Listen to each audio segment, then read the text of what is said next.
হরে কৃষ্ণ, আপনাদের সকলকে স্বাগত শ্রী ঈশোপনিষদের সপ্তম মন্ত্রে, অর্থাৎ আজকে ভক্তিশাস্ত্রীর নবম পাঠ।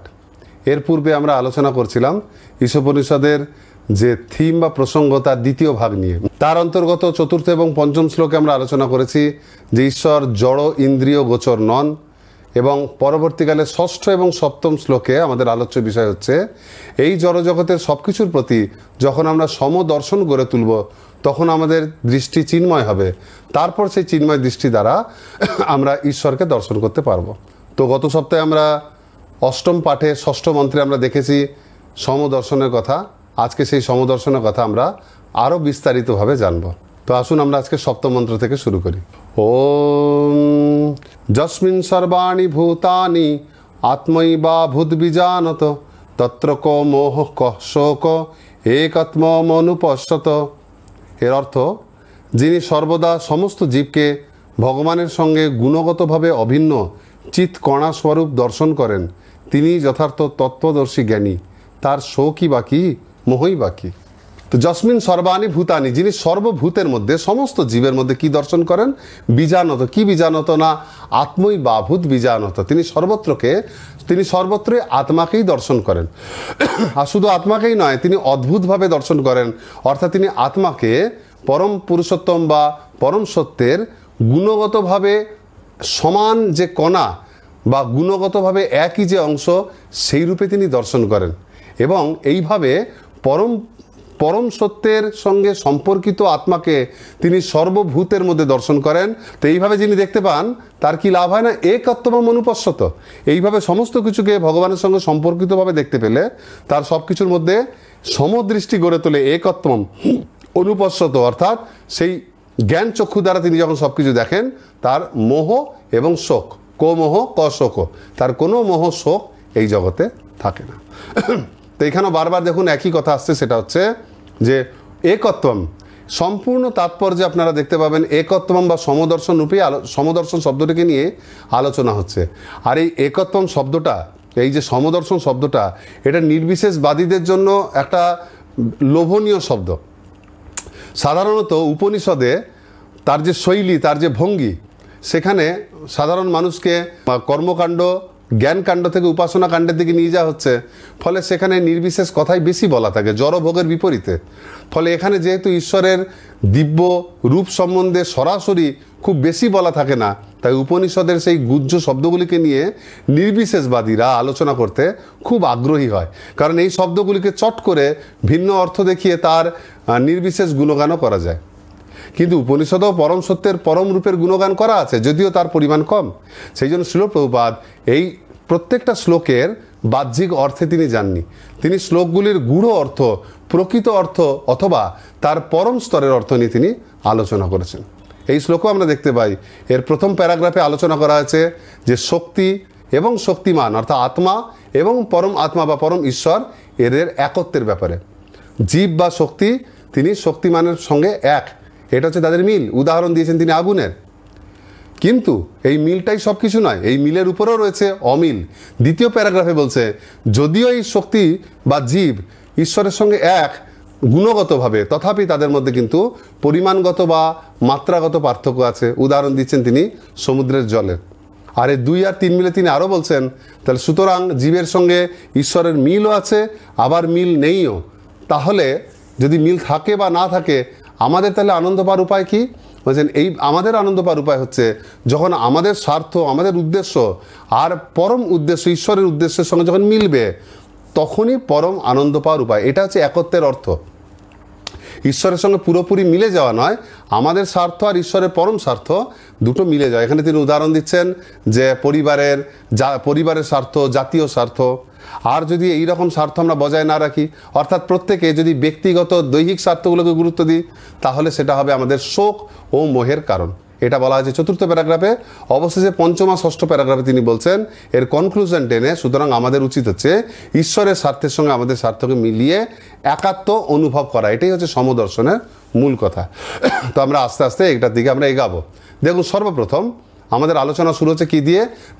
পরম সত্যের সহিত জীবাত্মার সাম্য রয়েছে বা মিল রয়েছে, সেই মিলকে আমরা দুইভাবে ভাবতে পারি। প্রথমত, যদি আমরা গুণগত সাম্যকে গুরুত্ব দিই, প্রথম প্যারাগ্রাফে যা বলা হয়েছে যে জীবাত্মা এবং ঈশ্বর হচ্ছে গুণগতভাবে এক। এখন একজন ব্যক্তি যখন এই গুণগত সাম্যকেই প্রথম গুরুত্ব দেন, তখন তিনি কি বোঝেন? তখন তিনি এটাই বুঝতে পারেন যে আমি এই জড় দেহ নই, আমি হচ্ছে চিৎকণা, আমি ঈশ্বরের অংশ, আমি কোনো জড় বস্তু থেকে উৎপন্ন হইনি, এবং সেই জন্য এই জড় বস্তুর সঙ্গে আমি সম্পর্কিত নই, আমি পরম ব্রহ্মর সঙ্গে সম্পর্কিত। সুতরাং এই জড় বস্তু আমাকে আনন্দ দিতে পারবে না, প্রকৃত আনন্দ। সুতরাং এই ক্ষণস্থায়ী জড়বস্তুর প্রতি আমার আসক্তি থাকাটা বেকার। এইভাবে তার আস্তে আস্তে জড়বস্তুর প্রতি বিরক্তি জন্মাবে। এইভাবে যিনি অহম ব্রহ্মাস্মি এই তত্ত্বকে উপলব্ধি করেন, প্রাথমিকভাবে তার এটাই লাভ হয়, তার জড় বিষয়ে অনাসক্তি আসে। কিন্তু এটাই শেষ কথা নয়, প্রথমে তো এই অনাসক্তি আসে, কিন্তু তারপর আরও দুটো জিনিস উপলব্ধি হয়। আমি আত্মা, আমি ব্রহ্ম, আমি জগতের থেকে শ্রেষ্ঠ, এই জগতে জড়বস্তু নিকৃষ্ট, আমি উৎকৃষ্ট, এবং আমি ঈশ্বরের মতো গুণ বিশিষ্ট। সেই পরম ঈশ্বরের মধ্যে যা গুণ, সেই গুণ আমার মধ্যেও আছে, এই ভাব। এবং দ্বিতীয় হচ্ছে, আমি ব্রহ্ম উপলব্ধি করেছি, তাই আমি সব কিছুর প্রতি অনাসক্ত, কিন্তু আমার চারপাশে এরা সবাই সব কিছুর প্রতি আসক্ত, কারণ এরা ব্রহ্মকে উপলব্ধি করতে পারেনি। অর্থাৎ এরা মূর্খ, আমি উন্নত। এই দুটো কারণে এইরকম ব্যক্তির অহংকার বা গর্ব হয়। সেই জন্য ঈশ্বরের অহম ব্রহ্মাস্মি এই ভাবনা দিয়ে যদি আমরা এটাকে বুঝতে শুরু করি, প্রাথমিকভাবে তো আমাদের জড়জাগতিক বিষয়ের প্রতি অনাসক্তি আসে, কিন্তু সেই সঙ্গে সাইড প্রোডাক্ট হিসেবে গর্ব বা অহংকারও জন্মায়। তাহলে প্রকৃত একত্ব কি? শ্রীল প্রভুপাদ দ্বিতীয় প্যারাগ্রাফে বলছেন যে আমরা গুণগতভাবে এক হলেও পরিমাণগতভাবে ভিন্ন। শুধু গুণগতভাবে এক এইটা মনে রাখা জরুরি নয়, সঙ্গে এইটা মনে রাখতে হবে, গুণ আমাদের মধ্যে এক থাকলেও আমরা পরব্রহ্মের একটা ক্ষুদ্রাতি ক্ষুদ্র অংশ। আমরা পরম সত্যের তুলনায় অত্যন্ত হীন দিন একটা নগণ্য অংশ। আর পরম সত্য হচ্ছে বিভু, আমি তার একটা ক্ষুদ্র অণু। এইরকমভাবে আমরা যখন বিচার করতে শুরু করি, তখন এই বিচার আমাদের মধ্যে দৈন্যবোধ গড়ে তোলে। ভালো করে ভেবে দেখুন, যখন এরকম ভাববেন তখন মনে হচ্ছে ঈশ্বর মহান, আমি তার একটা ক্ষুদ্র অংশ, আমার একাকী কোনো গুরুত্ব নেই। সেই জন্য চিন্তাভাবনা দুইভাবে হয়। সমদৃষ্টি যদি নির্বিশেষ ব্রহ্মবাদীদের মতো করতে যান, তাহলে প্রথমেই মনে হবে অহম ব্রহ্মাস্মি, আমি ব্রহ্মের মতো, ব্রহ্মের সমস্ত গুণ আমার মধ্যে। ফলে গুণগত একতা, ঈশ্বর আর জীবের মধ্যে যে গুণগতভাবে একতা রয়েছে, সেইটা জেনে আমাদের গর্ব হবে। কিন্তু ভক্তরা ভক্তিপথে কি করে? প্রথমে পার্থক্যটা জানে যে আমি ঈশ্বরের ক্ষুদ্রাতি ক্ষুদ্র অংশ মাত্র, আমার কাজ তার সেবা করা। ফলে পরিমাণগত ভিন্ন, ঈশ্বর বিশাল, আমি তার ক্ষুদ্র অংশ। এই যে পরিমাণগত ভিন্ন, এইটা প্রথম দর্শন করলে পরে আমাদের মধ্যে দৈন্যতা আসে। প্রথমে ভিন্নতা দর্শন করলে দৈন্যতা, প্রথমে একতা দর্শন করলে পরে গর্ব আসে। সেই জন্য চৈতন্য মহাপ্রভু সনাতন গোস্বামীকে তিনি বলছেন যে জীবের স্বরূপ হয় কৃষ্ণের নিত্য দাস, কৃষ্ণের তটস্থা শক্তি ভেদাভেদ প্রকাশ। অর্থাৎ প্রত্যেকটা জীবের স্বরূপ, সে যে খালি ব্রহ্ম সেটা নয়, সে কৃষ্ণের নিত্য দাস, এটা তার প্রকৃত পরিচয়। সে আত্মা, তার মানে এই নয় যে সে একটা নিরাকার ভাবহীন একটা শক্তিপুঞ্জ, একটা জ্যোতি বা একটা কণা, যেটা কি ঈশ্বরের মধ্যে গিয়ে মিলে যাবে না। সে জানে যে সে ঈশ্বরের একটা অংশ, আর অংশের কাছে যে পূর্ণের সেবা করা, তার সঙ্গে ঈশ্বরের একটা সম্পর্ক রয়েছে। এবং সেই প্রেমময়ী আদান প্রদান খালি এই জগতের নয়, খালি বদ্ধ অবস্থায় সাধনার বিষয় নয়, এটা মুক্ত হয়ে যাওয়ার পরও নিত্যকালের বিষয়। তাই পরমেশ্বর ভগবান এই জগতে আমরা যখন বদ্ধ দশায় রয়েছি, যখন তার সাহায্যের প্রয়োজন, তখনও আমরা ক্ষুদ্রাতি ক্ষুদ্র অণু, আর ঈশ্বর হচ্ছে বিভু। আর যখন আমরা নিজের আত্মস্বরূপ উপলব্ধি করতে পারবো এবং জগৎ থেকে মুক্ত হব, তখনও কিন্তু আমরা অণু আর ঈশ্বর বিভুই থাকবে। এবং আমাদের সঙ্গে ঈশ্বরের যে সম্পর্ক সেব্য সেবকের, সেইটা কখনোই নষ্ট হবে না। এইভাবে প্রথমে গুণগত একতাকে যদি আমরা দর্শন করি নির্বিশেষবাদীদের মতো, তাহলে প্রথমে বিরক্তি এলে পরেও তারপরে গর্ব চলে আসে। কিন্তু প্রথমে যদি আমরা ঈশ্বরের সঙ্গে আমাদের আয়তনগত যে ভিন্নতা, সেইটাকে যদি দর্শন রাখি, তাহলে সবসময় আমাদের মাথায় আমরা সেবক, ঈশ্বর প্রভু, এই সম্পর্কটা বজায় থাকে। এই সম্পর্ক আমাদেরকে একটা উন্নত স্বাদ প্রদান করে। এই সেবার যে স্বাদ, সেইটা যখন ভক্ত লাভ করে, তখন কখনোই সে গুণগত একতা শুনলে পরেও ঈশ্বরের সঙ্গে গুণগতভাবে সে মিলে যেতে চায় না, এবং তার ফলে তার কখনো গর্ব হয় না। শ্রী চৈতন্য মহাপ্রভু শিক্ষাষ্টকমের 3য় শ্লোকে বলছেন না যে তৃণাদপি শুনিছেন তররপি সহিষ্ণু না অমানিনা মানদেন। তিনি আমাদেরকে 3ভাবে দৈন্যতা করতে বলছেন। এইটা ভক্তের ভূষণ দৈন্যতা। এবং পরে তিনি চতুর্থ শ্লোকে বলছেন ন ধনং ন জনং ন সুন্দরীং কবিতাং বা ন জগদীশ কাময়, আমার ধন চাই না, জন চাই না, সুন্দরী চাই না। প্রথমে বলছেন তৃণের মতো তিনি নিচ হয়ে যাও, তরুর মতো তুমি সহিষ্ণু হও, অমানিকেও তুমি মান প্রদান। এইভাবে তিনি প্রথমে কথা বলছেন দৈন্যতার, যে নিজে আমি ক্ষুদ্রতি ক্ষুদ্র অংশ ঈশ্বরের। কিন্তু যখন এই দৈন্যতা আমাদের মধ্যে আসছে তখন চতুর্থ প্যারাগ্রাফে তিনি কি বলছেন, আমার ধন চাই না, জন চাই না, সুন্দর। অর্থাৎ দৈন্যতা এলে পরে অটোমেটিক আসক্তি আসে, বুঝতে পারলেন? সুতরাং এই দুটো শ্লোকের ফল কি দেখুন। তৃতীয় শ্লোকের কি ফল বলছেন, যে অমানিনা মানদন কীর্তনীয় সদাহরি। অর্থাৎ এইরকম দৈন্যতা প্রদান করলে, এইরকম দৈন্যতা প্রকাশ করলে অবশেষে হরি কীর্তন হয়, উচ্চ স্বাদ লাভ করা যায়। আর চতুর্থ শ্লোকের শেষে মহাপ্রভু বলছেন যে মম জন্মনি জন্মনি ঈশ্বরে ভবতাৎ ভক্তির অহৈতুকী তয়ী, যে আমার অহৈতুকী শুদ্ধ ভগবত ভক্তি। অর্থাৎ জড়জগতের প্রতি সমদৃষ্টি আনতে গিয়ে যদি আমরা প্রথমে ঈশ্বরের সঙ্গে নিজের ভেদভাব দেখে, নিজেকে সেবক আর ঈশ্বরকে সেব্য দেখে যদি আমার পরিমাণগত ভিন্নতাকে গুরুত্ব দেই, দৈন্যতাকে গুরুত্ব দেই, তাহলে আমরা কীর্তনীয় সদাহরি অর্থাৎ সর্বদা উচ্চ স্বাদ লাভ করতে পারি। এবং এই উচ্চ স্বাদ লাভ করতে করতে পরবর্তীকালে অটোমেটিক আমাদেরকে নিজে থেকে করতে হয় না, ন ধনং ন জনং ন সুন্দরী বলে আমাদের মধ্যে অনাসক্তি আসে। এবং এই অনাসক্তির প্রভাবে কী লাভ হয় না, ভবতাৎ ভক্তির অহৈতুকী তুই, মানে কোনো কার্যকারণহীন জড়জাগতিক কারণ বিনা অহৈতুকী অপ্রতিহতা শুদ্ধ ভগবত ভক্তি, এইটাই চৈতন্য মহাপ্রভু আমাদেরকে প্রদান করছেন। তাই আমরা যদি দৈন্যতাকে বাদ দিয়ে কেবল ঈশ্বরের সঙ্গে এই ভেবে অনাসক্তি গড়তে যাই এই জগতের সঙ্গে, তাহলে সেটা অবশেষে আমাদেরকে গর্বের খপ্পরে ফেলে। এবং গর্ব করতে করতে লাস্টে এইরকম ধারণা হয় যে আমি স্বয়ং ঈশ্বর, আমি সাধনা করে ঈশ্বরে বিলীন হয়ে যাব, তখন আমার আর ঈশ্বরের মধ্যে কোনো পার্থক্য নেই। অহম ব্রহ্মাস্মি, লাস্টে মানুষকে এটাই বোঝায় যে তুমি ব্রহ্ম, আমি ভগবান। এইভাবে মানুষ নির্বিশেষবাদী থেকে ক্রমে ক্রমে মায়াবাদীতে পরিণত হয়, শূন্যবাদীতে পরিণত হয়েছে। একত্বম শব্দটি অর্থ এক স্তরের নয়, বহু স্তরে, এবং আমাদের স্তর ভেদে এই অর্থকে উপলব্ধি করতে হবে। শ্রীল প্রভুপাদ এখানে আগুনের উদাহরণ দিয়েছেন, দেখবেন। জীব গোস্বামী শট সন্দর্ভে এই ব্যাপারে সূর্যেরও উদাহরণ দিয়েছেন। আমরা সাধারণত সূর্যের উদাহরণ দিয়ে 3 স্তরে ঈশ্বরের তত্ত্বকে বোঝার চেষ্টা করি, যে ব্রহ্মেতি পরমাত্মেতি ভগবান ইতি শব্দতে। ভগবানকে 3টে স্তরে বোঝা যায়। ব্রহ্ম হচ্ছে তার সূর্যের রশ্মিগুলো, সূর্য রশ্মি হচ্ছে ব্রহ্ম, আর সূর্য গোলক হচ্ছে, আর সূর্যের এই যে গোলকে যে ছায়া প্রত্যেকটা জলে স্থলে সর্বত্র যে প্রতিবিম্ব পড়ছে সেটা হচ্ছে পরমাত্মা। আর তার অন্তরে সূর্যগোলকের অন্তরে যে সূর্যদেব রয়েছে তিনি হচ্ছেন ভগবান। এই 3টে রূপে আমরা সূর্যগোলকের মাধ্যমে বোঝার চেষ্টা করি। এইখানে আমরা এই সূর্যের উদাহরণকে এইভাবে নেব না, আমরা সূর্যের উদাহরণকে শক্তি আর শক্তি মানের মধ্যে যে পার্থক্য সেইটা বুঝতে ব্যবহার করব। ঈশ্বরের 3 প্রকার শক্তি আমরা আগের ক্লাসে দেখেছি, যে অন্তরঙ্গা শক্তি, বহিরঙ্গা শক্তি এবং তটস্থা শক্তি। তো এই সূর্যকে মনে করুন, গগনের বিচরণকে যে সূর্য, সেটাকে ভগবানের সঙ্গে তুলনা করুন। সূর্য যদি কৃষ্ণ হয়, তাহলে সূর্যের চারপাশে দেখবেন সূর্য বলয়, সূর্য গোলকের চারিদিকে আগুনের একটা তেজ পুঞ্জ থাকে, তার চারিদিকে, তার গায়ে, তার কিরিটের মতো সূর্যের চারিদিকে যে অগ্নি বলয়, সেইটা হচ্ছে ভগবানের স্বরূপ শক্তি। সূর্য হচ্ছে ভগবান, তার গায়ের অগ্নি বলয় হচ্ছে ভগবানের স্বরূপ শক্তি। আর সূর্য থেকে যে তেজ কণা, সূর্য রশ্মিগুলো রোদ আকারে যে ছিটকে ছিটকে পড়ছে বিভিন্ন গ্রহলোকের দিকে, সেগুলি হচ্ছে ঈশ্বরের তটস্থা শক্তি। আর সূর্যের সেই তেজ এই পৃথিবীতে বসে বিভিন্ন জলে বা অন্যান্য স্থানে যে তার যে ছায়া পড়ছে, প্রতিবিম্ব পড়ছে, সেইগুলো হচ্ছে ভগবানের বহিরঙ্গা শক্তির সঙ্গে তুলনীয়। এখানে দেখুন এই 3টেই কিন্তু সূর্য থেকে আগত। সূর্যমণ্ডলের চতুর্দিকে যে জ্বালাপুঞ্জ, সেটাও সূর্য থেকে আসছে, সূর্যের রোদও সূর্য থেকে আসছে, আর সূর্যের সেই যে আলো যেটা জলে, নদীতে, পুকুরে যে তার যে প্রতিচ্ছবি তৈরি করছে, সেগুলোর সূর্য থেকে আসছে। কিন্তু 3টে সূর্যের শক্তি হলো, 3টের প্রভাব বা বৈশিষ্ট্য কিন্তু এক নয়। রোদ, প্রতিবিম্ব আর সূর্যের চারপাশের যে অগ্নিবলয়, এই 3টেতে কিন্তু সূর্যের তেজ সমানভাবে বোঝা যায় না, কেউ বেশি বোঝায়, কেউ কম বোঝায়। এইটা দিয়ে আমাদের জীব আর ভগবানের পার্থক্য সুন্দর বোঝা যায়। দেখুন সূর্যের তেজ বা তাপ, সেটাকে কিভাবে আমরা বুঝতে পারি।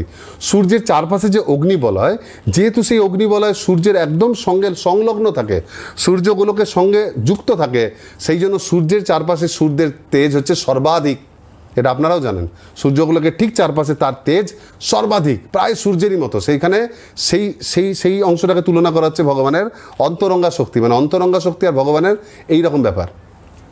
এবার সূর্য থেকে যে সমস্ত তেজ দূরে নিক্ষিপ্ত হচ্ছে রোদ আকারে, এই যে পৃথিবীতে এসে যখন রোদ পড়ছে সেই যে কণাগুলো, তার মধ্যেও সূর্যের তেজ আছে কিন্তু পরিমাণ অনেক কম, যেহেতু সে ছিটকে দূরে এসে পড়েছে। আর সূর্যের যে প্রতিবিম্ব যেগুলো জলে, পুকুরে, নদীতে, সমুদ্রে পড়ছে, সেইখানে সূর্যের তেজ একেবারেই নেই। দেখতে সূর্যের মতো কিন্তু তার মধ্যে একেবারেই তেজ নেই। ঠিক সেই রকম চিন্ময় শক্তি ভগবানের নিকটে থাকে, একদম ভগবানের সঙ্গে জড়িয়ে, ফলে ভগবানের পূর্ণ বৈশিষ্ট্য প্রায় সেই চিন্ময় শক্তির মধ্যে দেখা যায়। ভগবানের অন্তরঙ্গা শক্তি প্রায় ভগবানের সমান গুণ প্রকাশ করে, কারণ সে ভগবানের সঙ্গে থাকে। তটস্থা শক্তি যারা জীব শক্তি, তারা এই রোদের মতো, তারা ঈশ্বর থেকে তৈরি তো হয়েছে কিন্তু ঈশ্বরের সঙ্গে না থেকে তারা একটা টেন্ডেন্সি আছে, তটে যে সমস্ত প্রাণী থাকে, কুমির, কচ্ছপ, এরা দেখবেন কখনো জলে থাকতে পারে, কখনো স্থলে এসে থাকতে পারে, ফলে দুই রকমই বৈশিষ্ট্য তাদের ইচ্ছা মতো করে।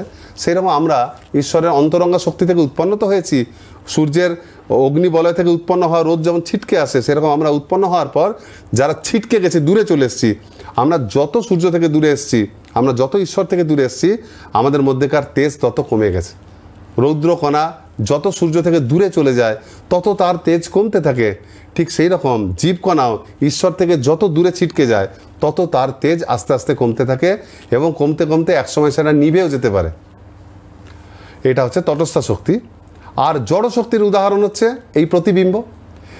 সেও ঈশ্বর থেকে এসছে কিন্তু তার কোনো চিন্ময় গুণ প্রকাশ পায় না, মনে হয় চিন্ময় গুণ আছে কিন্তু নেই। যেমন জলে সূর্যের প্রতিবিম্ব, সূর্যের মতোই দেখতে কিন্তু ওই প্রতিবিম্বের কোনো গুরুত্ব নেই, ওটা মায়া, ওটা মাইক জিনিস, সত্যিকারের নয় প্রতিবিম্ব। এইরকমভাবে এই তিনটেই কৃষ্ণের শক্তি, কিন্তু কৃষ্ণের সঙ্গে যেমন তাদের মিল আছে, আবার অমিলও রয়েছে। শক্তি হিসেবে তিনটেই কৃষ্ণের সম্পদ, তিনটেরই উৎস কৃষ্ণ, সেই জন্য তিনজন গুণগতভাবে কৃষ্ণের সঙ্গে কিছুটা এক, কিন্তু পরিমাণগতভাবে তিনজন তিনজনের থেকে আলাদা এবং অবশ্যই কৃষ্ণ থেকে আলাদা। তাই একত্বম অনুপশ্যতে মানে চোখ বন্ধ করে সব কিছু, সূর্য কিরণ আর সূর্যের জ্বালা, সূর্য তার প্রতিবিম্ব, সব কিছুকে এক বলাটা বোকামি। এই জন্য আমাদের স্তর বুঝতে হবে। এই পার্থক্য বোঝানোর জন্য দ্বিতীয় প্যারাগ্রাফে শ্রীল প্রভুপাদ বলছেন, দেখুন, উদাহরণস্বরূপ বলা যায় সমগ্র সমুদ্রের জলে মিশ্রিত লবণ এবং সেই সমুদ্রের এক বিন্দু জলে মিশ্রিত লবণের পরিমাণের মধ্যে কোনো তুলনাই হয় না, কিন্তু রাসায়নিক বিশ্লেষণের গুণগত বিচারে সমুদ্রের এক বিন্দু জলের লবণের সঙ্গে পূর্ণ সমুদ্রের লবণের কোনো পার্থক্য নেই। গুণ ও পরিমাণগত বিচারে যদি জীবাত্মা পরমাত্মার সমান হতো তাহলে তার জড় শক্তির প্রভাব অধীন হওয়ার কোনো প্রশ্নই উঠত না। অর্থাৎ প্রভুপাদ বলছেন গুণগতভাবে এক কিন্তু পরিমাণগতভাবে এক নয়। এই জন্য তিনি উদাহরণ দিচ্ছেন এক বিন্দু সমুদ্রের জল আর সমগ্র সমুদ্রের জল। গুণগতভাবে তাদের পার্সেন্টেজ এক থাকলেও সমগ্র সমুদ্রে অনেক বেশি লবণ আছে, যেটা এক বিন্দু জলে নেই। থাকলে জীব আর ঈশ্বর সমান হয়ে যেত। দেখুন, নির্বিশেষবাদীগণ এই ক্ষেত্রে সমুদ্র আর জলের উদাহরণ শুনলে পরেই তারা সবসময় উদাহরণ দেন নদীর সমুদ্রে গিয়ে মিশে যাওয়ার মতো। নদী যতক্ষণ তার খাতের মধ্যে থাকে সে লিমিটেড থাকে, এবং সে যখন বেগবতী হয়ে সমুদ্রের সঙ্গে মিশে যায় তখন সমুদ্রের মধ্যে নদী মিশে গিয়ে শান্ত হয়ে যায় আর নদীও সমুদ্রে পরিণত হয়ে যায়। এটা অনেকটা নির্বিশেষ মিলনের একটা উদাহরণ হিসেবে তারা ব্যবহার করেন। কিন্তু ভালো করে ভেবে দেখুন, নদী যখন সমুদ্রের দিকে যায় প্রথমে সে একত্র হয়ে যায় না। প্রথমে তার নদীর জল স্বাদু জল, সমুদ্রের লবণাক্ত জল প্রথমে মিশে যায়।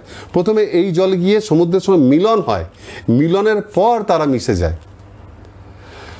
তথাপি ভক্তরা এটাকে আরও ভালোভাবে ব্যাখ্যা করেন। এই নদী আর সমুদ্রের উদাহরণকে এইভাবে নির্বিশেষ কারণে তারা ব্যাখ্যা না করে আরও ভক্তি বৃদ্ধির জন্য ব্যাখ্যা করেন। এর সঠিক ব্যাখ্যা শ্রীমদ্ ভাগবতমে দেয়া আছে দুটি স্থানে। একটি স্থানে হচ্ছে তৃতীয় স্কন্ধে আর একটি হচ্ছে প্রথম স্কন্ধে। তৃতীয় স্কন্ধে 29 সংখ্যক অধ্যায়ে 11 শ্লোকে কপিল দেব সেখানে তার মাতাকে বলছেন, তিনি ভগবানের দৃষ্টিকোণ থেকে ব্যাখ্যা করছেন যে কীরকমভাবে নদী এসে সমুদ্রের সঙ্গে মিশছে। আর প্রথম স্কন্ধে 8ম অধ্যায় 42 সংখ্যক শ্লোকে কুন্তী মহারানী তিনি ভক্তের দৃষ্টিকোণ থেকে বলছেন। এই নদী আর সমুদ্রের উদাহরণ একবার ভগবানের তরফ থেকে ব্যাখ্যা হয়েছে, একবার ভক্তের দৃষ্টি থেকে। আমরা দুটোকেই বিচার করি, তাহলে আমরা সুন্দর করে বুঝতে পারব। তৃতীয় স্কন্ধে যেখানে কপিলদেব তার মাতাকে বলছেন, তিনি ভগবান রূপে তিনি কি বলছেন? তিনি বলছেন, মদ্গুণ শ্রুতি মাত্রেণ ময়ি সর্বগুহাশ্রয়ে মনোগতি রবিচ্ছিন্না যথা গঙ্গাম্ব সম্বুদৈ বলছে মদ্গুণ শ্রুতি মাত্রেন, যে আমার ভক্তরা আমার প্রতি এমন আসক্ত থাকে, এমন তীব্রভাবে আসক্ত থাকে, মদ্গুণ শ্রুতি, আমার গুণ শোনা মাত্র তারা আমার দিকে ধাবিত। কেন না মই সর্বগুহাশ্রয়, গুহা মানে হচ্ছে হৃদয়, আমি যেহেতু প্রতিটা ভক্তের হৃদয়ে অবস্থান করি, সেই জন্য আমার ভক্তরা আমার গুণগান শোনা মাত্র আমার দিকে ধাবিত হয়। কীরকমভাবে? মনোগতির অবিচ্ছিন্ন, কোনো রকম বাধা দেয়া, যথা গঙ্গা অম্বু সম্বুদয়। যেমন গঙ্গার জল যেমন সমুদ্রের দিকে, নদী যেমন সমুদ্রের দিকে বেগবতী হয়ে ধাবিত হয়, তাকে কোনো কিছু সে বাধা মানে না, কোনো কিছুকে আটকালে আটকায় না, সেরকম আমার ভক্ত আমার দিকে ধাবিত। এটা ভগবানের দৃষ্টিকোণ। ভগবান এখানে সমুদ্র, তিনি দেখছেন যে ভক্ত আমার দিকে কীভাবে ছুটে আসে, বেগবতী নদীর মতো। আর প্রথম স্কন্ধে সেখানে কুন্তী মহারানী অষ্টম অধ্যায় তিনি ভক্তের চোখ দিয়ে এই নদীর কথা বলছেন। ত্বয়ি মে অনন্য বিষয়া মদির মধুপতে সকৃত রতিমুদ্ব হতাদদ্ধা গঙ্গবৌঘ মুদম্বতী। এখানে কুন্তী মহারানী কৃষ্ণকে বলছেন গঙ্গা যেমন অপ্রতিহতভাবে সমুদ্রের দিকে ধাবিত হয়, সেরকম আমার মন সমস্ত কিছুকে সরে এসে একমাত্র নিরন্তর তোমার প্রতি যেন আকৃষ্ট হয়। বিশ্বনাথ চক্রবর্তী ঠাকুর এখানে এটাকে ব্যাখ্যা করে বলছেন যে নদী যখন সমুদ্রের অভিমুখে যায় তখন দুটো জিনিস দেখার মতো জিনিস হয়। কি? এক হচ্ছে সমুদ্রের কাছাকাছি যখন সে চলে যায় তখন nothing holds river back and river holds nothing back, ইংরেজিতে বলছে। বাংলায় বলা হচ্ছে সমুদ্রের কাছাকাছি যাওয়ার পর নদীকে আর কোনো কিছু ঠেকিয়ে রাখতে পারে না, আর নদীও তার কোনো কিছুকে ঠেকিয়ে রাখে না। মানে কীরকম?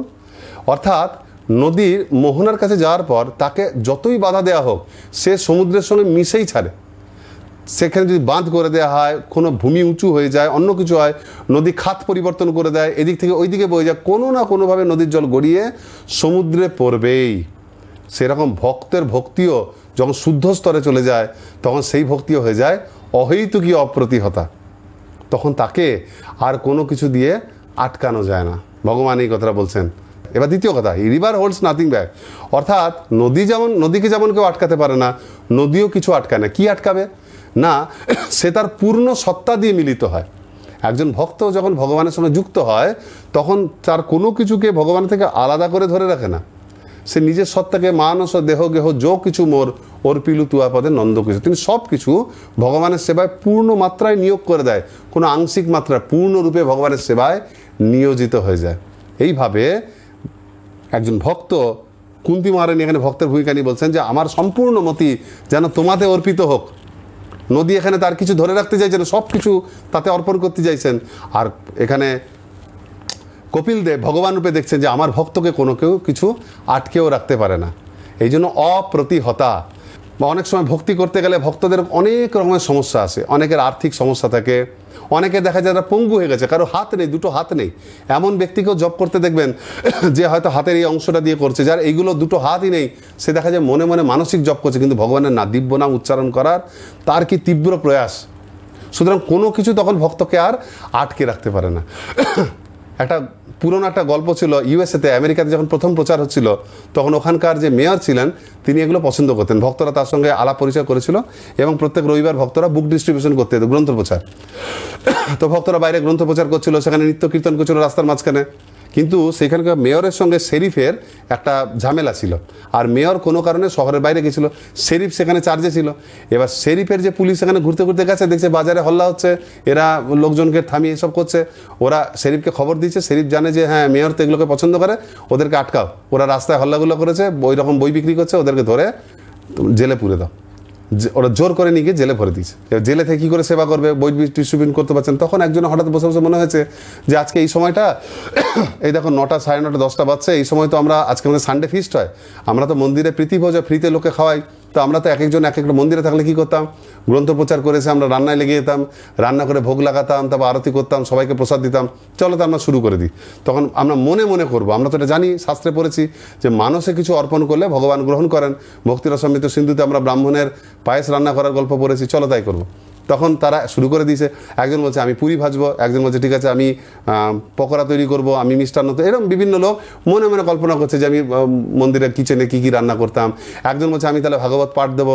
এইবার তারা এরকম শুরু করে দিচ্ছে মনে মনে এগুলো করে, একজন ভাগবতের প্রবচন সত্যিকারে দিচ্ছে, তারপর তারা মানুষে ভোগ লাগাচ্ছে, নৃত্য কীর্তন করছে হাত তুলে।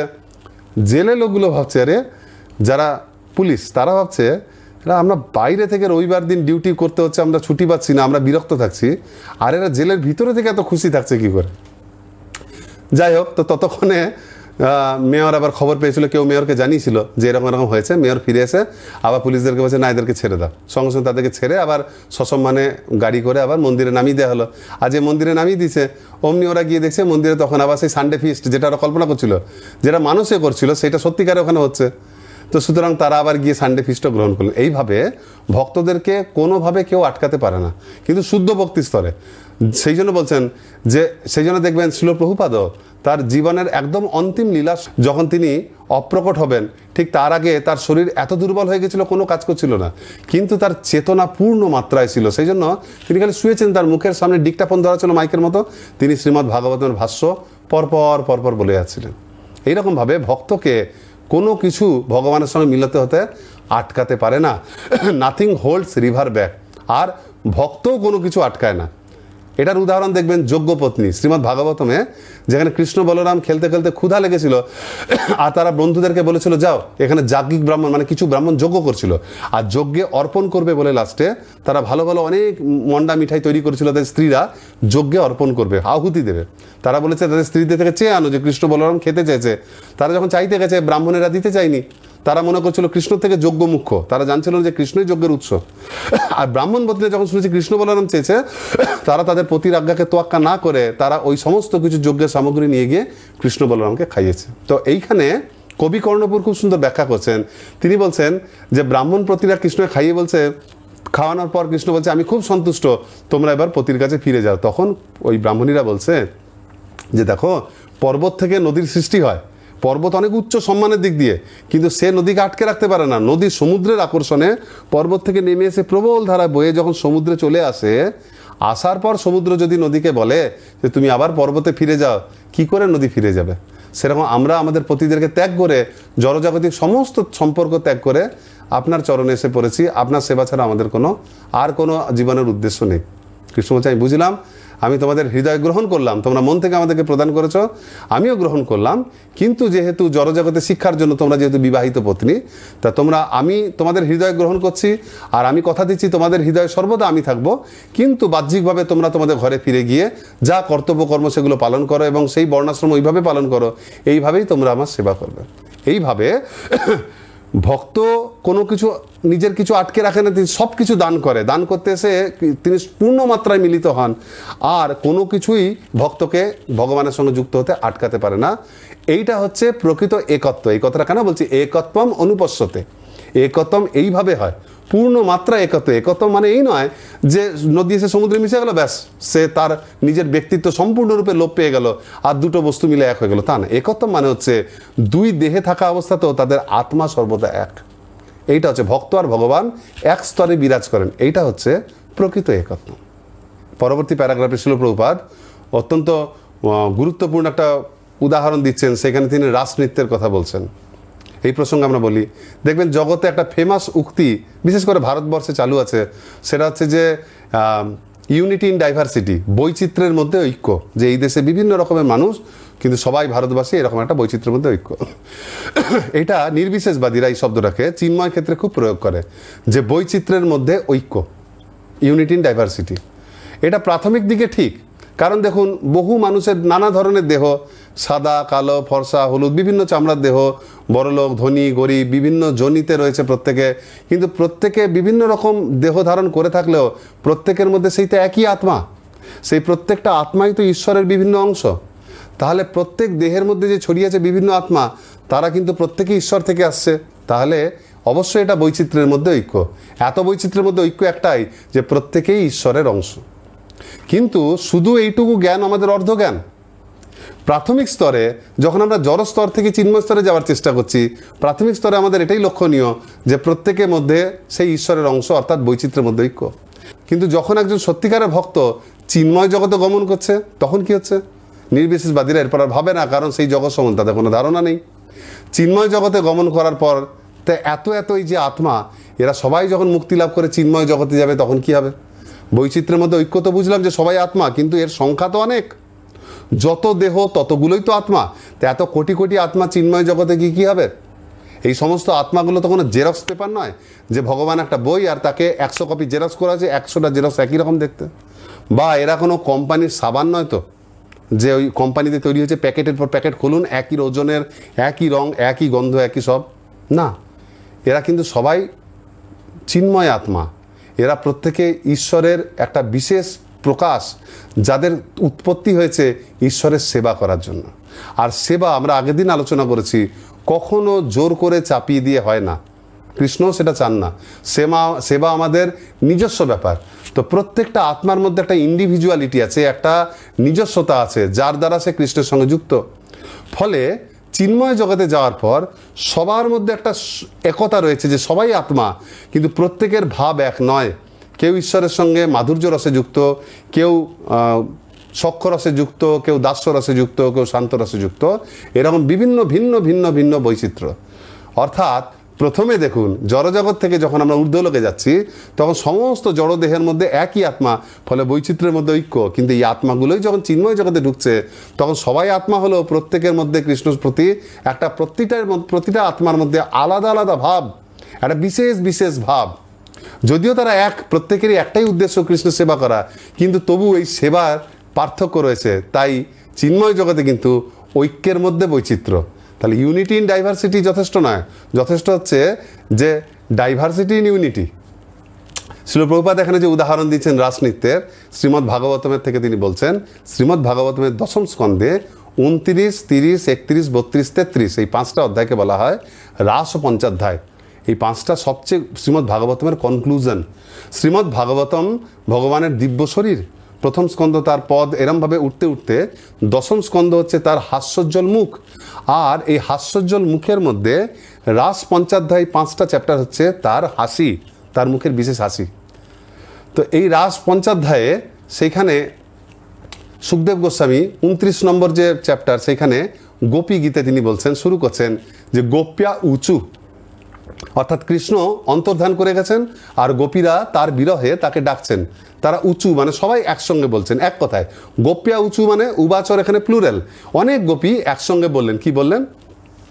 জয়তিতে ধিকং জন্মনা ব্রজ শয়ত ইন্দিরা শস্য দত্র, এরম করে তারা পরপর বলে যাচ্ছেন যে তব কথামৃতম তপ্ত জীবনম কবিভিড়িতম কলমশাপহম শ্রবণ মঙ্গলম শ্রীমদাততম ভুবি গৃণন্তি যে ভুরিদা জনা। পরপর পরপর কৃষ্ণের গুণগান করছেন, ছোটবেলা থেকে কৃষ্ণ কি কি করেছেন তাদের সঙ্গে কত রকমের সব বলে যাচ্ছেন। প্রশ্ন আসছে যে সুখদেব গোস্বামী যে বলছেন যে গোপীরা একসঙ্গে গাইছেন, তো গোপীরা যে এই একই কথা যে গোপীরা বলবে, এটা কি তারা রিহার্সাল দিয়েছিল বাড়ি থেকে? যে প্রথমে আমরা সবাই এই লাইনটা গাইবো, দ্বিতীয়বার একই গান যখন সবাই কোরাসে গায় তখন কি হয়, সবাই লিখে আনে না, একই লাইন সবাই লিখে আনে, দেখে দেখে গায়। তো গোপীরা কি রিহার্সাল দিয়েছিল? নিশ্চয়ই দেয়নি। সবাই কি করে একই কথা বলল? শ্রী জীব গোস্বামী গোপাল চম্পুতের ব্যাখ্যা করছেন যে গোপী গীতের সমস্ত কথা একজন গোপীর নয়, এবং সবাই একটা গাইছিল না, এক এক গোপী এক একটা পদ গাইছিল, এবং সেখানে বলা ছিল না কোনটা কে। কিন্তু জীব গোস্বামী বলছেন যে এই যে এই কথাগুলো, এই ভাবটা বিশাখা দেবীর সঙ্গে খুব মিলছে। বিশাখা দেবী এইভাবে কৃষ্ণকে চায়, নিশ্চয়ই এই কথাটা বিশাখা দেবী বলেছে। এই কথাগুলো দেখো, এই কথার সঙ্গে চিত্রা দেবীর মনের ভাবের মিল, তাহলে এগুলো নিশ্চয়ই চিত্রা বলেছে। আর শেষেরগুলো চম্পকলতা বলেছে, এইটা দেখো রঙ্গদেবী বলেছে, এইটা ললিতা দেবীর নিশ্চয়ই।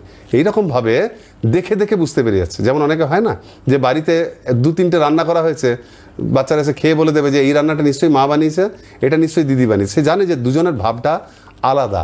এইরকম প্রত্যেক গোপীর কৃষ্ণের প্রতি একটা আলাদা আলাদা বিশেষ ভাব, কিন্তু তাদের ওভারঅল সবার ভাব এক।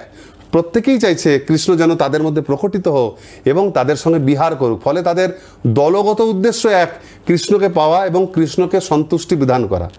কিন্তু এই এক কমন উদ্দেশ্যের মধ্যে কৃষ্ণের সবাই কৃষ্ণকে আনন্দ দিতে চায়, কিন্তু এই এক ধরনের একই উদ্দেশ্যের মধ্যে ভিন্ন ভিন্ন উদ্দেশ্য। কেউ এইভাবে চায়, কেউ এইভাবে চায়, কেউ এইভাবে চায়। প্রত্যেকের আবার এই উদ্দেশ্যের মধ্যে আবার প্রত্যেকের নিজস্ব নিজস্ব বিভিন্নতা আছে। ফলে সেই জন্য জিনিসটা এত মধুর। প্রত্যেকেই এক, তার মধ্যে আবার প্রত্যেকের নিজস্বতা আছে বলে সেই জন্য চিন্ময় জগৎটা কখনোই কোনো একঘেয়েমির জায়গা নয়, সেখানেও পরম বৈচিত্র্যের জায়গা। এটাকে অনেকটা উদাহরণ, এটাকে বলা যায় প্রেমের সিম্ফনি। ভগবানের প্রতি যে জীবাত্মার প্রেম, তার সিম্ফনি। সিম্ফনি মানে হচ্ছে ঐকতান, অর্কেস্ট্রা পার্টি। বিদেশে যেরকম হয় দেখবেন, অনেক বাদ্যযন্ত্র নিয়ে বসে, একদিকে লোক বাজাচ্ছে এরকম কোনো তবলা জাতীয় জিনিস বাজাচ্ছে, কেউ বড় বড় ভায়োলিন বাজাচ্ছে, কেউ ছোট ভায়োলিন বাজাচ্ছে, কেউ পিয়ানো, একদিকে বাঁশি, একদিকে ট্রাম, এরকম বিভিন্ন রকম বাদ্যযন্ত্র নিয়ে 50-60 জন বসে আছে, আর একজন তাদেরকে এটা বাজাতে বলছে, সেটা সবাই মিলে ঝুলে যখন ছন্দবদ্ধভাবে বাজাচ্ছে, সবটা মিলে খুব সুন্দর দেখাচ্ছে। একে বলে ঐকতান। ঐকতান একসঙ্গে শুনতে ভাল লাগে, একই সঙ্গে সবাই যখন ঠিকঠাক বাজায় তখন শুনতে ভাল লাগে। কিন্তু এই যে ভালো লাগছে শুনে, এই গোটা শোনার মধ্যে কিছুটা কিন্তু আসছে তবলা থেকে, কিছুটা আসছে ভায়োলিন থেকে, কিছুটা আসছে সেতার থেকে। প্রত্যেকে আলাদা আলাদা বাজনা তৈরি করছে বলে শুনে ভাল লাগছে। প্রত্যেকটা বাদ্যযন্ত্র যদি মেশিনের মতো একই সাউন্ড তৈরি করতো, তাহলে কিন্তু শুনে এটা ভালো লাগতো না। সেই জন্য প্রথম দিকে ইউনিটি ইন ডাইভার্সিটি, যখন আমরা জড় থেকে ব্রহ্মে যাচ্ছি, যে জড় দেহের মধ্যে প্রত্যেকেই আত্মা, কিন্তু ব্রহ্ম পার করার পর ডাইভার্সিটি ইউনিটি, প্রত্যেকে আত্মা হলেও প্রত্যেকে কৃষ্ণ সেবা করতে চাইলেও প্রত্যেকের আলাদা আলাদা গুণ আছে, তবেই তো জিনিসটা এত সুন্দর। একটা সাধারণ উদাহরণ দেখুন, খাওয়ার দিক দিয়ে আমরা ভালো বুঝতে পারি, এগুলো না বুঝতে পারলেও ভেজ পোলাও, পুষ্পান্ন ভেজ পোলাও, অনেক সবজি টবজি দিয়ে, বাদাম কিশমিশ সব দিয়ে একটা ভেজ পোলাও তৈরি করা হয়েছে, এবং সেটা সব মিলেমিশে খুব সুন্দর হয়েছে। আপনি যখন ভোগ লাগানোর পর সেই প্রসাদ খাচ্ছেন, অপূর্ব লাগছে। কিন্তু দেখুন, এই যে অপূর্ব লাগার মধ্যে আপনি বুঝতে পারছেন যে চালটা খুব ভালো হয়েছে, চালটা দারুণ সিদ্ধ হয়েছে, তারপরে এর মধ্যে যে গাজরগুলো দেওয়া হয়েছে সেগুলো বেশ নরম, বাঁধাকপির স্বাদটা খারাপ নয়, কাজু বাদামগুলো বেশ ভালো, কিশমিশেরও স্বাদ পাচ্ছেন, যা যা দেওয়া হয়েছে। কোথাও 2-4টে পনিরের টুকরো, সেটা আপনি খেয়ে বুঝতে পারছেন। আপনি যে ভুট্টার দানা দেওয়া হয়েছে, সুইট কর্ন, সেগুলোও বুঝতে পারছেন।